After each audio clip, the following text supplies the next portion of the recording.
If you're the parent of a high school student, you've probably felt that SAT panic start to creep in.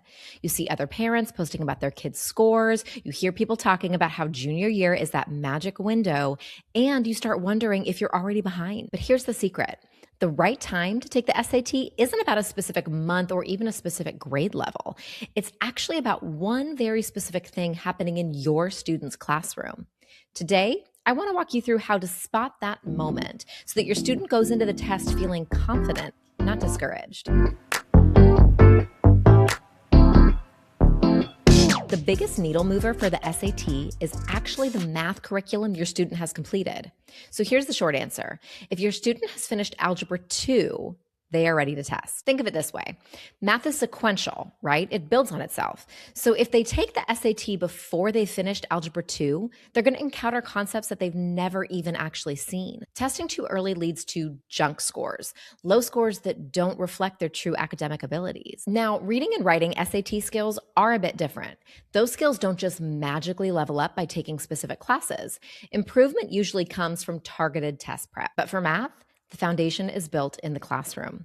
If they finish Algebra 2 as a sophomore, great, they can start early. If they don't finish until junior year, then waiting is the smartest thing you can do. It saves you money and it saves your teen a lot of unnecessary stress. So once your student has learned all the math they need, which date do you pick?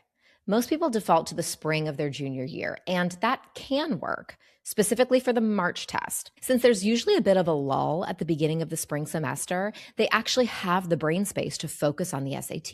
But I want to give you a huge warning for May and June. If your student is taking AP classes, please do yourself a favor, cross those dates right off your list. GPA is king. You don't want your student trying to master the SAT while they're cramming for 3 AP exams and finals. That is a recipe for a meltdown. Our philosophy is to prep for the SAT when there's actually time and space for it. So if your student is overloaded in the spring, it's okay to wait for the summer.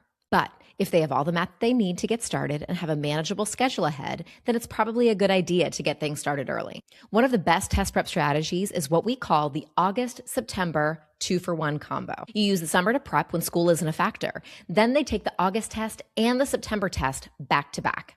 It keeps the momentum going, and it's a great way to leverage all that studying from the summer before the school year gets too intense. And keep an eye out for the SAT school day testing options. If your school offers a test during the school day, take it. It's a 2-for-1 deal. When you take the national Saturday test and a school day test close together, suddenly you have 2 shots at a great score with the same amount of studying. Plus, it makes super scoring, where you submit your best section scores from different test dates, so much easier. If you have a senior right now, don't worry, you still have options. If you're looking at early action or early decision, the October test is usually your final cutoff for submitting scores. If you're applying regular admission, you can often go as late as December. Just remember, the later you go, the more stress of college applications and finals pile on. So early is always better if you can manage it. At the end of the day, we don't want to stress these kids out to the point of breaking. This process should be about efficiency, finding that 8 to 12 week window where they can really focus and get the score they need. So the first step, take a look at your student's math track. If they're wrapping up Algebra 2, you've found your starting line. Now, picking the right test date is only half the battle. The other half is making sure your student isn't wasting time on prep that doesn't actually work. In our next video, we break down the one question you need to answer before your student opens a single prep book and the step-by-step system that turns a diagnostic test into real score gains. One of our families used it to jump 80 points in just 4 hours of focused prep. We'll walk you through exactly how. We'll see you over there.